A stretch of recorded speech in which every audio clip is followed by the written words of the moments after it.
Is this serious? Music. Are we actually being serious? Come on.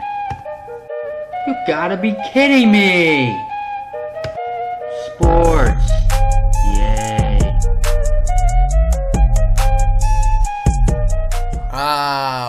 Welcome into Cole's Corner here on this fine Thursday afternoon. Thank you for joining.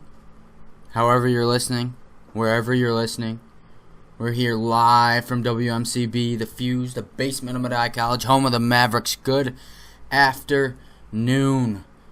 This show brought to you by Beyond the Box Score, a little podcast between myself and best friend and colleague Connor Priester.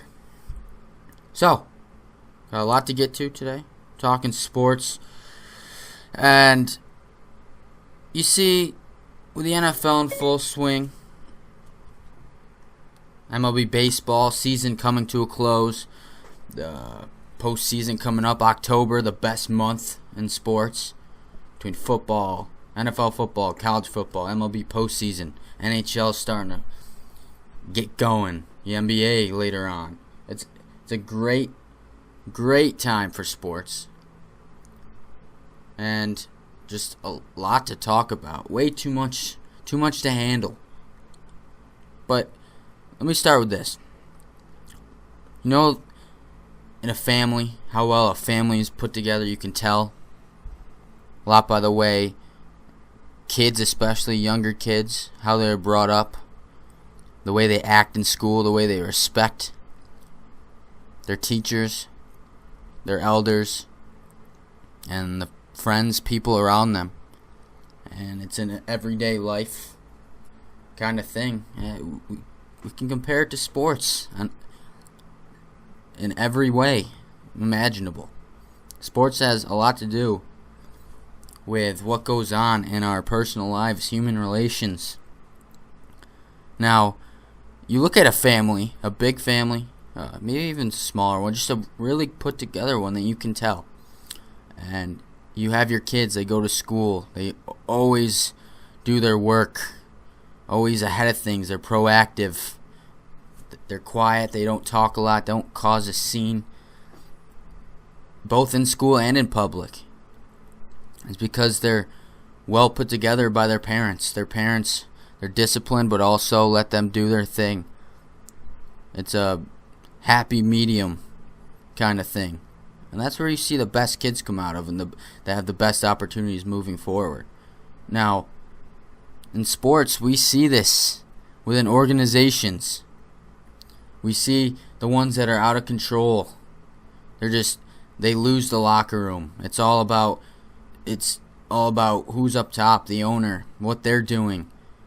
If their heads stuck in the sand about things going on around the league, within the team.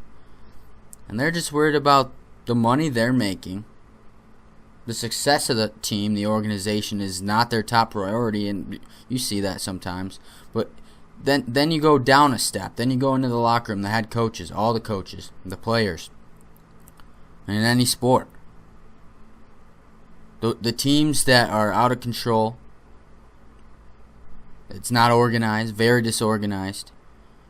They might have all the talent in the world, but they are not going to produce your championship caliber squad each and every season because of this. And it's something I talked about on Tuesday in the New England Patriots and their culture, their organization. They win football games, and they've done it consistently for 18 years. Since the Brady and Belichick era. And yeah, a lot of people think it's all Brady that made Belichick. Belichick is a genius. And he has the locker room under his wing. They do what he says, and it creates a winning culture. And it gets a little mixed up sometimes because, yes, you want to have fun with your players. You want to have that bond, that family feeling. And I feel like in New England it's not always like that. It's why Tom Brady is kind of fed up with Bill Belichick. But it does create championships, and it's what they've done. They win. And it's because there's a certain discipline within that organization. They stand tall, they have a straight face, they're going to win, and they focus on today, not tomorrow, and they go out and win. Other teams, when you see they're disorganized, they're so focused on the prospects they're getting. They're worried about the future and building it. And they might have it. They might have a lot of that talent, and they could be the best team in their conference, best team in the league.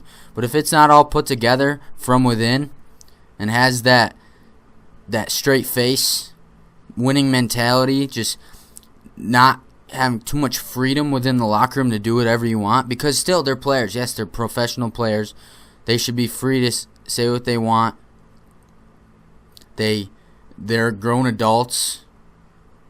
It's not high school, but they're still within a business, and they're still under people in their organization. They're under the owner, the GM, the coaches, and the head coach is the most important piece.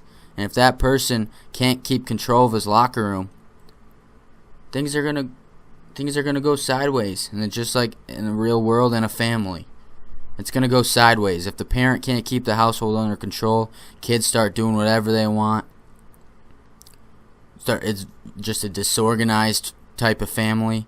The kids are sneaking out. They're running around. They're never home. That's when things start going sideways. Start disrespecting their elders. It goes in a nutshell, flies around. It goes sideways all over the place. And that's kind of what the Pittsburgh Steelers organization has turned to. The Rooneys do a great job. And they've created one of the most followed fan bases, one of the most successful franchises, but also most known teams in the United States and internationally. Pittsburgh Steelers might have the biggest fan base outside of the Dallas Cowboys in the NFL. But there's something about the Pittsburgh Steelers that was why they haven't won a Super Bowl since 2009. Why they come into every season as maybe the top team in the AFC, yet they can't get it done. They can never get past New England. Can we just look at head-to-head matchups between Pittsburgh and New England over the years? Since 2005, the Steelers are 2-7 against New England in the playoffs. Well, in the playoffs they've met, and Steelers just can't win it. The Steelers are being dominated by the New England Patriots organization. And why? Because of the discipline. Mike Tomlin has become one of the best coaches in the league, but he has lost that locker room. He's lost it. I'm not putting all the blame on him as to why Le'Veon Bell is still holding out, sitting and watching the Steelers play, jet skiing on Sunday during the Steelers game. It's not all his fault. But if he had a bit more of control of that locker room, there might be something different here. Antonio Brown now not coming to practice the other day. The whole issue last year with the Facebook video from Antonio Brown inside the locker room. This Pittsburgh Steelers team just doesn't have full control of the locker room, and it's going to start downward spiral. If Le'Veon still holds out, Antonio Brown's going to be a problem. Those are the two biggest playmakers on that team. They go and tie with Cleveland in week 1. Words are being said to Le'Veon. His offensive linemen are not happy that he's not playing. They tie with Cleveland. And then last week they just completely got spanked on the defensive end as a first-year quarterback, Patrick Mahomes, threw 6 touchdowns on them. And just the vibe we get from that Pittsburgh locker room is that it's not organized. Players are doing whatever they want. They are controlling that locker room, and I feel like Mike Tomlin has lost it. He's lost the locker room. And it's why the Pittsburgh Steelers are in a bit of a trouble right now at 0-1-1, and now they're playing the hottest team coming out of the first 2 weeks in the Tampa Bay Buccaneers. They were picked. I picked them. They're picked by many analysts, many sports talkers, to be the best team in the AFC this year. Maybe this is their chance to win a Super Bowl. Big Ben's probably done after this year. Maybe next year. He's been saying it the last 3 years. This might be Pittsburgh's last chance for a little bit to get at New England, win the AFC. Now you have the Jaguars bringing down their back after they lost to them last year in the divisional. I feel like we just kind of stray away from looking at things like this in the locker room of teams and the organizations, and why some teams are so consistently successful like New England. It's discipline there. They have a winning culture. They don't allow their players to just do whatever they want. It's not how it works. It's just not. And you'll see. That's the difference between winning and losing, and why the Pittsburgh Steelers have not been able to take down New England over the last decade and more. Alright. So, it's almost week 3 in the NFL already. Tonight, New York Jets at the Cleveland Browns. Rookie Sam Darnold looking to lead his team into Cleveland. Cleveland still searching for that first win since 2016, Cleveland team that should be 2-0. And I talked about it on Tuesday, telling Cleveland fans not to overreact. You knew where you'd be. I think everyone knew. We're sure after 2 weeks they'd be 0-2, yet they're 0-1-1. They're a step closer. So that leads us into Cole's confidence pool here for week 3. I remember I had a terrible week 1. Last week was much better. Still got screwed up a little bit because of that Tampa Bay win against Philly. Took away some big chunk of points for me. But here we go. At number 16, leading the way once again on the losing side of it. I'm the most confident they're going to lose is the Buffalo Bills at Minnesota. Number 16, that's it. Buffalo's going to be 0-3. Things are just keep going downhill for them. They have guys quitting at halftime. Number 15, Tennessee at Jacksonville. I got Jacksonville all the way. And it's tough. Jacksonville has struggled with Tennessee in the past, and that's why I'm a little hesitant to make it this high of a pick. Tennessee beat Jacksonville both times last year. Both times. Second time might have been a little bit of a fluke. It was last week. Jacksonville wasn't really playing for anything. Tennessee beat them. But that's number 15. That might be a last-second change, as I think about it more, because Jacksonville has struggled with Tennessee, but the way they've been playing, the way they just beat New England up last week, it's tough to bet against them. At 14, most confident, Carolina taking the W at home against the Cincinnati Bengals, who have surprised some people here in the first 2 weeks. Big win on the road at Indianapolis, and then taking down Baltimore in week 2 after jumping out to a 21-0 start. They look phenomenal. 3 A.J. Green touchdowns from Andy Dalton. But Carolina still got a great front in the defensive end. You got Cam Newton. Can never count Cam Newton out of it. He's got some weapons as well. At number 13, I'm taking New England at Detroit. Detroit still looks awful. New England is just New England. It's hard to take them. They're not the type of team that loses to teams that they're supposed to beat. If they lose, it's going to be to a team that really challenges them, and I don't think Detroit's going to do that. At number 12, I'm going to take Kansas City over San Francisco. Kansas City looks good.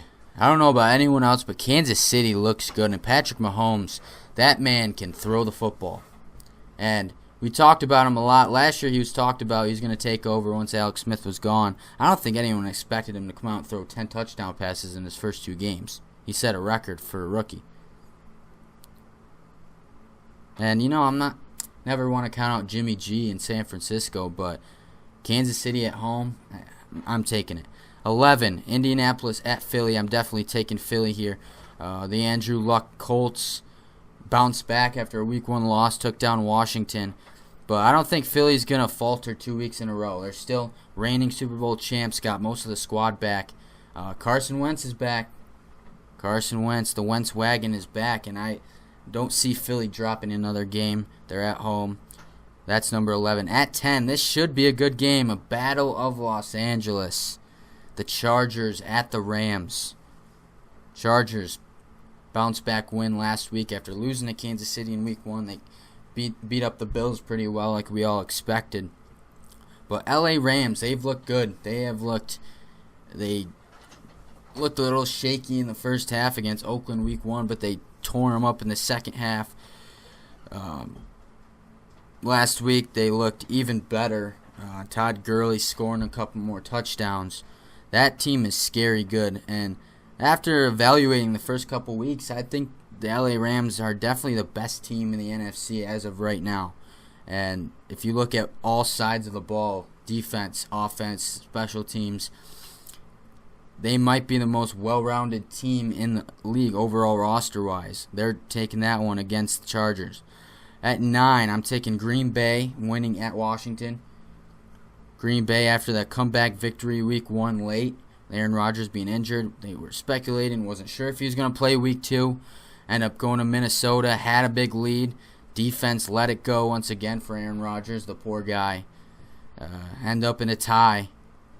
We talked about on Tuesday with the horrible ties we're having. At 8,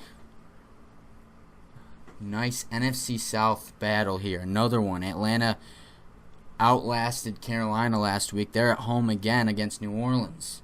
And New Orleans, I put them at number 5 temporarily on my dumpster fire. They're scaring me a little bit after a Week 1 loss, giving up 48 points to the Bucs.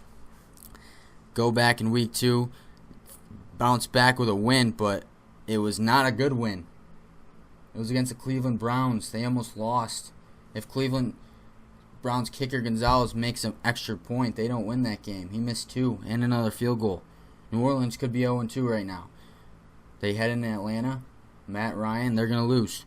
At number 7, Denver at Baltimore. This should be another good matchup. Denver surprised a lot of people last week. Their performance, great defense. The offense finally turned up at the end. Case Keenum leading a game-winning drive to beat Oakland. But they're heading into Baltimore. Baltimore crushing Bills Week 1. Put them up high on my pedestal moving forward. Think this is going to be their Joe Flacco really just comes out of nowhere with Lamar Jackson right on his back trying to take his spot. Baltimore fell way behind Cincinnati last week. They bounced back, almost came back to win it. Did not look good overall. A lot of things to clear up, but I think Baltimore is going to take this one. Go to 2-1, and they have full control of this division. Depending on what the Steelers do against Tampa Bay, we'll get to that in a minute. At number 6, I'm taking Dallas at Seattle. Seattle's going to start 0-3 for the first time in who knows when, because Seattle is just, they're in the dumpster fire for sure. Heads are going to be shaking. Their heads are going to be turning. They're going to be looking. Pete Carroll's going to be on the hot seat pretty soon. It's going to happen. Dallas put together a good performance last week against the Giants. Moving on, number 5, it's tonight's game. I'm still kind of shaking on this one. I'm surprised I still have it at 5, but I'm going to take Cleveland over the Jets. Their first win since 2016. They should be 2-0, yet they're 0-1-1. They're going to get that first win. Yeah, as Dean Adams here mentions, the first time they've been favored at home in 4 years. 4 years, favored it at home. It's not good. But tonight might be the night on primetime, Thursday night football. We'll see. Still up in the air. I do still like Sam Darnold, but Browns are taking this one. They're going to end the curse. At number 4, oh boy. Pittsburgh, they are going to lose again. I hate to say it. And I just talked about it in their locker room. Tomlin's losing the players. Antonio Brown's going off the deep end now with Le'Veon Bell. Tampa Bay has looked one of the best teams through the first 2 weeks. Mentioned they put up 48 in New Orleans. They beat the reigning Super Bowl champs last week.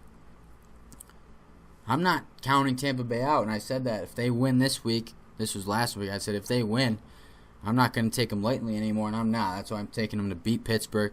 Pittsburgh's going to be 0-2-1. They're going to be scrambling. They're not going to know what's going on. Tampa Bay is going to be 3-0. Turning heads in that NFC South. That was supposed to be a three-headed monster. Well, now you got 4 teams that are good. On to number 3, Chicago at Arizona. Chicago, I still haven't bought them. Mitch Trubisky still scares me. Still a little shaky. They're going to go and lose to Arizona. I'm taking Arizona in this one, getting their first one of the season. Maybe just getting their respect up over there a little bit in the NFC West. Maybe they could be better than Seattle. At number 2, New York Giants at Houston. Hate to say it, Houston's going to win this game. Giants are going to start 0-3 once again, and people are going to start freaking out, overreacting over New York. They're going to wonder what's happening. Well, I'll tell you what's happening. It's Eli Manning being too old. He doesn't know. He can't sense pressure anymore. Doesn't take a hit. Won't throw the ball downfield. He's got Saquon to throw it to, but that's as much as they're going to get. Not throwing the ball downfield to Odell Beckham Jr. are going to have problems. Is why they barely scored against the Dallas Cowboys. They scored 10 points in garbage time. Should have been a 20-3 game. And number 1, least confident, Oakland at Miami. I'm going to take Oakland. I'm going to give John Gruden his first win back. I just don't know about these two teams. Miami's 2-0. They looked good week 1 against Tennessee. I don't know where Tennessee's at right now.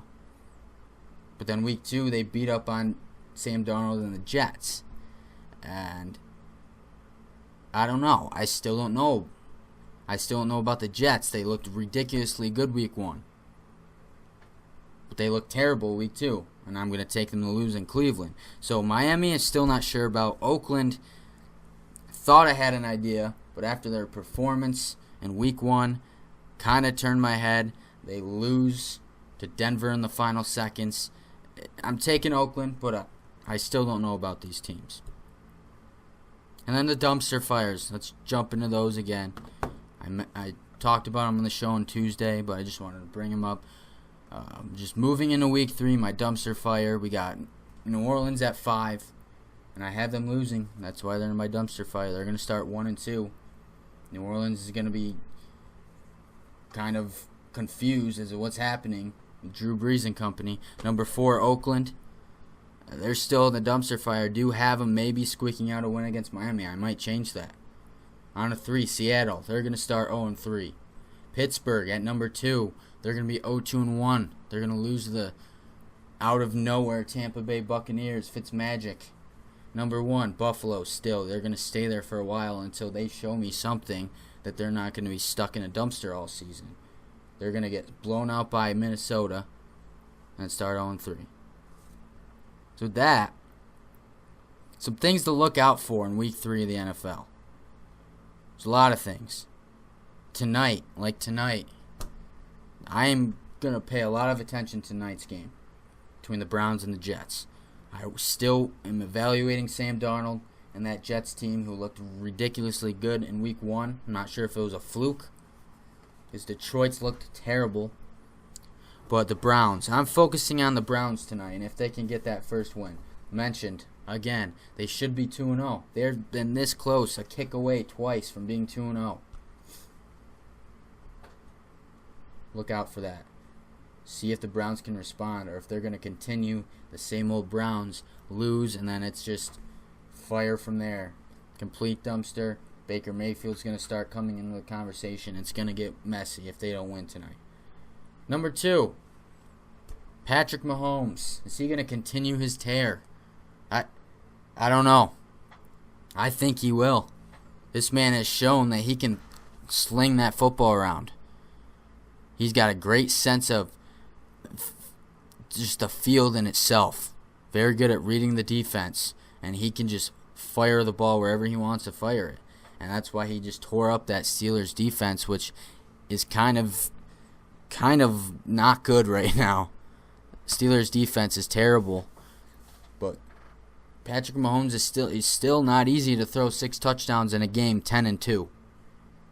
Not easy. Look out for Patrick Mahomes. See if he can keep it up, because if he keeps it up week after week, we might be looking at a new big-time quarterback coming up. And it's a guy who just sat last year behind Alex Smith. Next up, are the Steelers going to bounce back? This is a big question. You're the Steelers. You tie with the Browns. You lose to Patrick Mahomes throwing 6 touchdowns against your defense. You're still without Le'Veon Bell. Antonio Brown's going off the deep end now, tweeting at fans, telling them to trade him. Are they going to bounce back against a team who has put up 75 points in 2 games? That's the thing you got to look at. This is a team that's put up 75 points in 2 games, and they're going against a bad Steelers defense. We got to see what they can do, turn it around, because if they don't, they're going to be in trouble. Baltimore, Cincinnati is going to run away with that division real quick. And then, last but not least, let's look at the interactions between Brady and Belichick this week. They've had a weird relationship over the years. We talked about that culture they live within, why they win. It's a winning culture over there. Straight faces. They don't talk a lot. But the Brady and Belichick era, as I mentioned a couple weeks ago, might be coming to an end soon, because Brady's not really happy with Bill Belichick. And it goes all the way back to them trading Jimmy Garoppolo.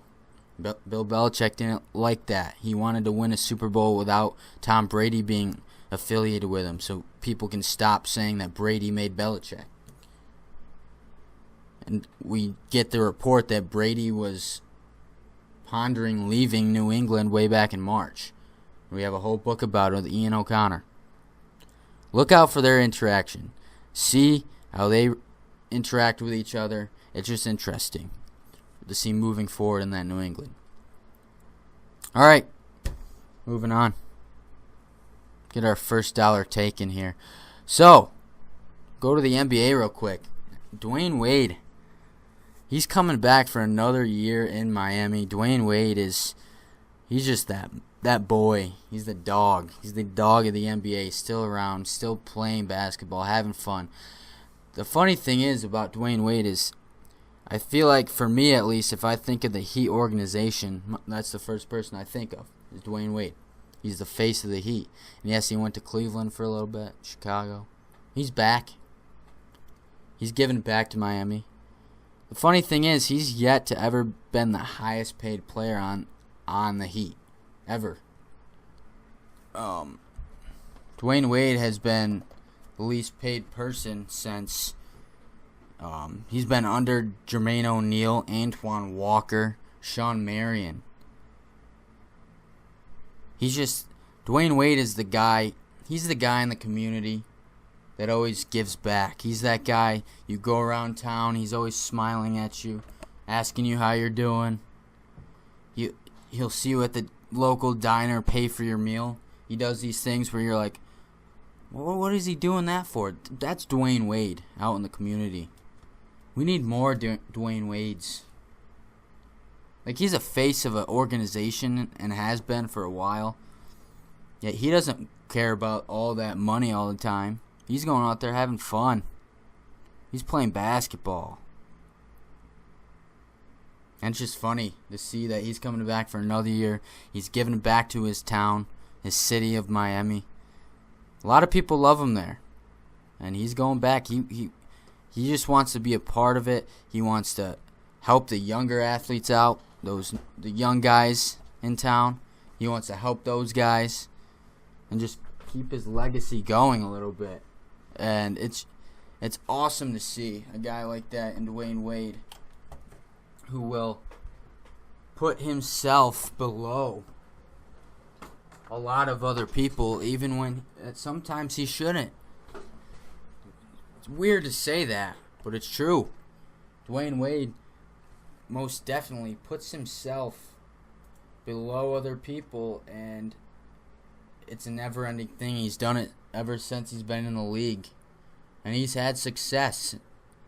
Had a lot of success in his time.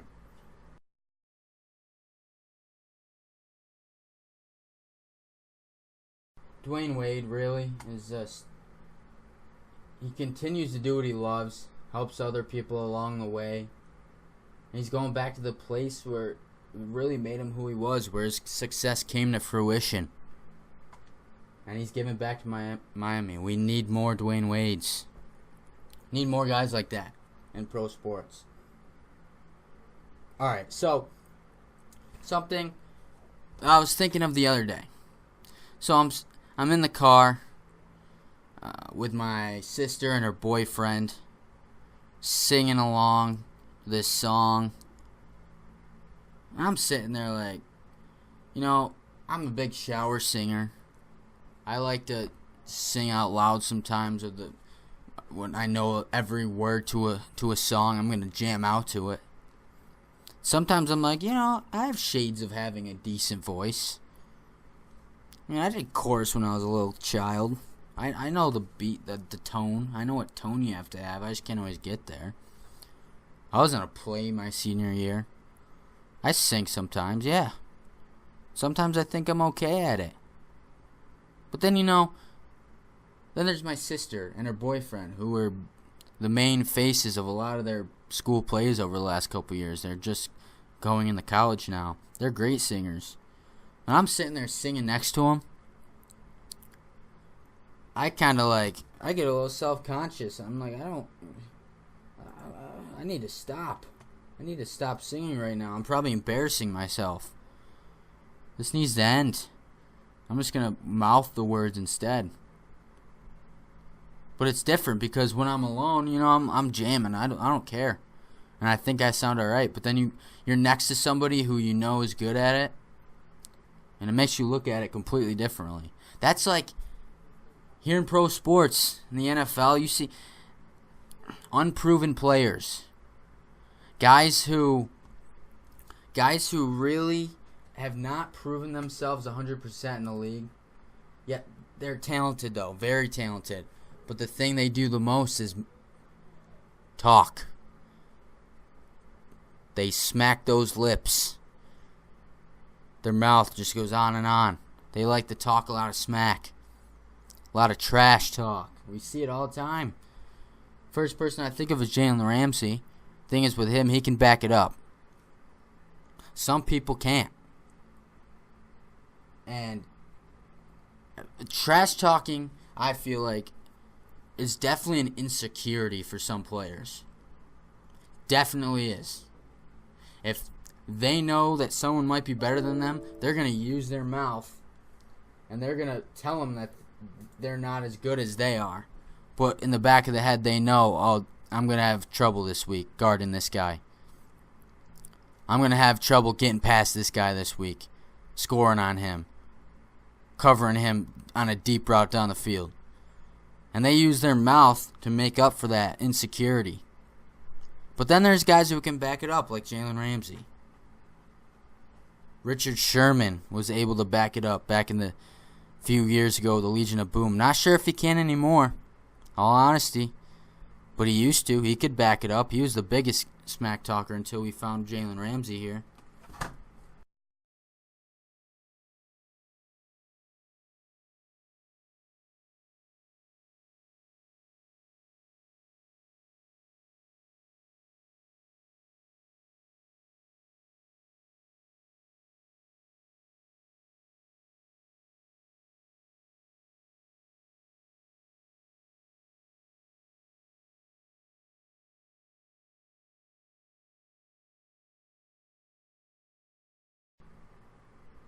You run into someone who's better or just as good as you, and you use words kind of to push it off to the side.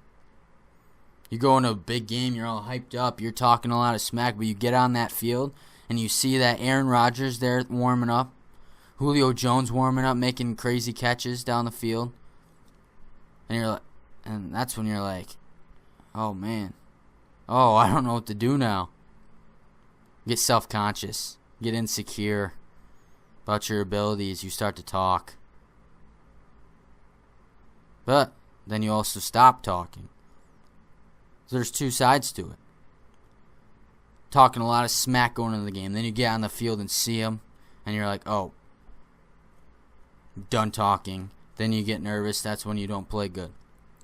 Then there's the ones that sit there, talk a lot of trash, see the guys in the field, and deep inside they're like, oh no, I'm going to get burnt.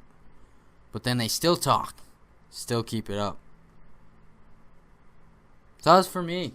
That was like for me singing next to my sister and her boyfriend who can sing, and I can't really sing. But I thought I could. I was hyping myself up, but then we're sitting there and singing. I'm like, oh man. So I stopped. Kind of. It was just in a soft way. You see that? You see that in the NFL. Look for that. Look for that. Look for teams who hype up games so much, talk a lot of trash, and then when the time comes, they're backing down. They don't know what to do. It's funny. It's really funny to see. Anyways, next up, not a lot more. We did our confidence picks. We did our dumpster fire. Talked about the Steelers locker room compared to the New England locker room. So we're going to just, head right to Cooler Fool. And what's in the Cooler Fool today? What's on the agenda? Let's just bounce on right back to Le'Veon Bell. This man will not leave the headlines. And he's not even on the field. This guy's holding out on his teammates, his family. And he's still making headlines. You know why? Because he's out there jet skiing, getting interviewed by somebody. Oh, the greatest running back in the league. Something, blah, blah, blah. Le'Veon, how you doing? He starts going off. Starts talking about how great he is, how great of a time he's having out here jet skiing. Why don't you go on the football field? So, yeah, you're a fool. You're a fool. Big fool. I already talked about it. I don't want to talk about it anymore. But it's going to keep coming up. Because now he's got Antonio Brown in the mix. Antonio Brown's tweeting at fans. Antonio Brown's telling people to trade him. Trade me, see what happens. Trade me, see what happens. That doesn't fly. I'd like to say that doesn't fly, but it does these days. It happens. It's social media. It's tough. But it's annoying when you see faces of the NFL doing it. Antonio Brown's on the cover of Madden this year. Everyone loves him. He's had some of the craziest touchdown celebrations we've seen over the past couple years. Gotten in trouble for it. He seems like a good guy. Now he's hopping on the train. He's getting this ego put up there because of Le'Veon Bell, and he's holding out. And he's holding out on his teammates, and he's jet skiing on Sundays. It's making Le'Veon, because Antonio Brown is brothers with Le'Veon Bell, and he wants to support him. But at the same time, now he's putting himself up there too. So Le'Veon Bell, you're a fool. Creating all this nonsense talk around the Steelers, and it's not helping, and it's why Mike Tomlin is losing that locker room. And it's why the Steelers are in the dumpster right now. They need to make something happen. If they lose this week, which they will in Tampa Bay, things aren't going to go well. Things are not going to happen the way they'd want them to happen. It's a dumpster fire. It's the Pittsburgh Steelers organization right now, as it stands, and it might be their last chance, and it is being squashed. And it starts with inside the locker room. It starts with Le'Veon Bell. It starts with Antonio Brown. And there's not much Big Ben can do about it at this point.